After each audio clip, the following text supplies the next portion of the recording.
Hello guys, welcome back to my channel. आज का जो टॉपिक है हमारा वो है differences between financial accounting and cost accounting. Okay, तो फर्स्ट ऑफ ऑल हम देख लेते हैं कि पर्पस क्या होता है financial accounting and cost accounting को बनाने का। ठीक है, तो फर्स्ट है पर्पस किसका, फाइनेंशियल अकाउंटिंग का। ठीक है, financial accounting tells us profit and loss and financial position of a business to owners and outsiders. ठीक है, तो फाइनेंशियल अकाउंटिंग में हम क्या बनाते थे, ट्रेडिंग बनाते थे, प्रॉफिट एंड लॉस अकाउंट बनाते थे एंड बैलेंस शीट बनाते थे। प्रॉफिट एंड लॉस अकाउंट से हमें क्या पता चलता था, बिजनेस का प्रॉफिट या लॉस पता चलता था, और बैलेंस शीट से क्या पता चलता था, फाइनेंशियल पोजीशन पता चलती थी बिजनेस की। ठीक है, तो फाइनेंशियल अकाउंटिंग क्या बताता है, प्रॉफिट एंड लॉस बताता है एंड फाइनेंशियल पोजीशन बताता है बिजनेस की। किसको, ओनर को बताता है, और किसको बताता है, आउटसाइडर्स को बताता है। आउटसाइडर्स कौन होते हैं, जो जिसने कंपनी में इन्वेस्ट किया होता है, जैसे हमारे शेयर होल्डर्स। ठीक है, तो फाइनेंशियल अकाउंटिंग को बनाने का जो पर्पस होता है वो आपको समझ में आ गया।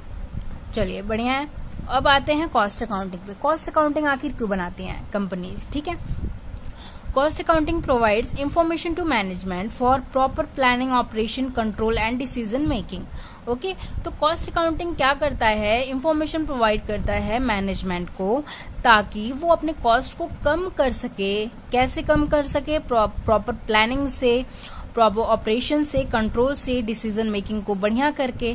ठीक है, ताकि वो जो अपना प्रॉफिट है वो मैक्सिमाइज कर सके। ठीक है, आई होप आपको समझ में आ गया पर्पस क्या होता है कॉस्ट अकाउंटिंग को बनाने का और फाइनेंशियल अकाउंटिंग को बनाने का। ठीक है, अब आते हैं दूसरे पॉइंट पे, स्टॉक वैल्यूएशन पे। फाइनेंशियल अकाउंटिंग क्या होता है कि फाइनेंशियल अकाउंटिंग में हम स्टॉक का वैल्यूएशन किसे करते हैं, एट कॉस्ट प्राइस और market price, which ever is less. Cost price या मार्केट प्राइस में से जो भी लेस होता है हम उस पर स्टॉक का वैल्यूएशन करते हैं। कॉस्ट अकाउंटिंग में क्या है, ऑलवेज एट कॉस्ट। हम हमेशा कॉस्ट प्राइस पे क्या करते हैं, स्टॉक का वैल्यूएशन करते हैं, बिकॉज यहाँ पे कोई और अल्टरनेटिव नहीं होता। ठीक है, सो थर्ड पॉइंट पे आते हैं, fixation of selling price. Financial accounting are not maintain with this objective. ठीक है, सेलिंग प्राइस को फिक्स करने के लिए फाइनेंशियल अकाउंटिंग नहीं बनाई जाती, मेंटेन नहीं की जाती। ठीक है, इसका ये ऑब्जेक्टिव नहीं होता कि सेलिंग प्राइस को हमें फिक्स करना है। ठीक है, और कॉस्ट अकाउंटिंग में आ जाते हैं। Cost accounting provides sufficient data for fixing selling price. ठीक है, तो cost accounting sufficient data provide करती है ताकि जो कंपनी है वो अपना सेलिंग प्राइस फिक्स कर सके। ठीक है, मान लेते हैं कि 8 रुपए पर यूनिट क्या है, हमने प्रोडक्ट बनाया, ठीक है, एस्टिमेट किया 8 रुपए पर यूनिट, एंड हमने इसमें जोड़ दिया कि भाई हमें 2 रुपए ना हर यूनिट पे प्रॉफिट चाहिए। ठीक है, तो हमने 2 रुपए ऐड कर दिया तो प्रॉपर कितना आ गया, 10 रुपए आ गया। ठीक है, मतलब हमने सेलिंग प्राइस को फिक्स कर दिया। सेलिंग प्राइस हमारी कितनी हो गई, 10 रुपए। ठीक है, तो ये ऑब्जेक्टिव होता है कॉस्ट अकाउंटिंग का। ठीक है, अब आते हैं फोर्थ पॉइंट पे, एनालिसिस ऑफ प्रॉफिट। ठीक है, financial accounting disclose net profit और loss of business as a whole. ठीक है, अब प्रॉफिट एंड लॉस में हमें क्या पता चलता था, प्रॉफिट हम बनाते थे ना फाइनेंशियल अकाउंटिंग में, trading account, profit and loss account, balance sheet. तो प्रॉफिट एंड लॉस किससे पता चलता था हमें, प्रॉफिट एंड लॉस अकाउंट से। क्या मतलब प्रॉफिट एंड लॉस क्या हमें हर प्रोडक्ट का पता चलता था, नहीं, हमें नेट प्रॉफिट या फिर नेट लॉस पता चलता था। ठीक है, एज अ होल बिजनेस का। ठीक है, एज अ होल मतलब पूरे साल का पता चलता था। ठीक है, पूरे साल में हमें कितना नेट प्रॉफिट हुआ या फिर नेट लॉस हुआ। ठीक है, लेकिन कॉस्ट अकाउंटिंग में क्या है, कॉस्ट अकाउंटिंग में ऐसा बिल्कुल भी नहीं है। कॉस्ट अकाउंटिंग डिस्क्लोज प्रॉफिट और loss of each product, job और सर्विसेज। ठीक है, तो कॉस्ट अकाउंटिंग हर एक प्रोडक्ट का, हर एक जॉब या हर एक सर्विसेज का अलग अलग प्रॉफिट या लॉस शो करता है मतलब। ठीक है, फिर आ जाते हैं 5वें पॉइंट पे, पीरियोडिसिटी ऑफ रिपोर्टिंग। ठीक है, कब रिपोर्टिंग होती है, मतलब फाइनेंशियल अकाउंटिंग कब बनाई जाती है।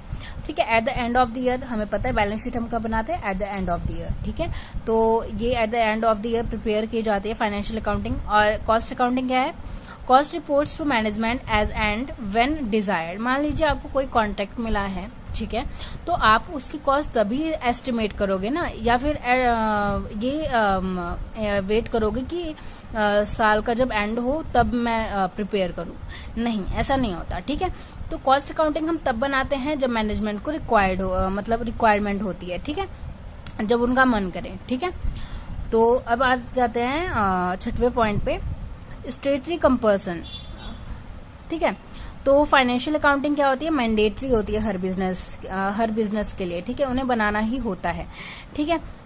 और कॉस्ट अकाउंटिंग क्या है, वॉलंटरी है, ठीक है, mandatory for only certain business, बस कुछ ही बिजनेस के लिए ये मैंडेटरी होती है, बाकी कॉस्ट अकाउंटिंग क्या है, वॉलंटरी है। कॉस्ट अकाउंटिंग वॉलंटरी है और ज्यादातर ये बनाते भी हैं लोग, क्यों बनाते हैं, ताकि लोगों को क्या करना होता है, अपना प्रॉफिट जो है वो मैक्सिमाइज करना होता है। अब प्रॉफिट को मैक्सिमाइज कब कर पाओगे, जब आपको ये पता चलेगा कि हाँ हमारी कॉस्ट किस प्रोडक्ट पे कितना लग रहा है, ठीक है। कॉस्ट को कम करने के लिए आप कॉस्ट अकाउंटिंग बनाना ही पड़ेगा, ठीक है। तो इस वजह से कॉस्ट अकाउंटिंग क्या है, वॉलंटरी है, बाकी बहुत सारे बिजनेसमैन यूज करते हैं, ठीक है, बहुत सारी कंपनीज यूज करती हैं। सो आ जाते हैं आई थिंक लास्ट पॉइंट पे, कितना क्या है, एस्टिमेशन, ठीक है। Financial accounting deals with actual facts and figures, ठीक है, एक्चुअल फैक्ट्स एंड फिगर से डील करती है। और जो कॉस्ट अकाउंटिंग है based on comparison between actual transaction and estimated cost, ठीक है। कॉस्ट अकाउंटिंग क्या करती है, पहले कोई भी चीज मान लीजिए, जैसे हम प्लानिंग नहीं करते कि हाँ मतलब बाजार जाते हैं तो हम प्लानिंग करते हैं कि हम बाजार जाएंगे तो शायद इतने की शॉपिंग कर लेंगे, पर क्या होता है जाने के बाद उससे ज्यादा हो जाती है, ठीक है, या फिर कम हो जाती है, ठीक है। तो उसी तरह से ये कंपैरिजन होता है based on comparison between actual transaction and estimated cost. मान लेते हैं एस्टिमेटेड कॉस्ट थी 8 रुपए, ठीक है, और एक्चुअल कॉस्ट कितनी आई, 10 रुपए आ गई, ठीक है, तो मतलब ज्यादा आ गई, ठीक है। अब जो डेफिशिएंसी है, मतलब जो गैप है इन दोनों का, उस पर ये फिर काम करना पड़ता है, ठीक है।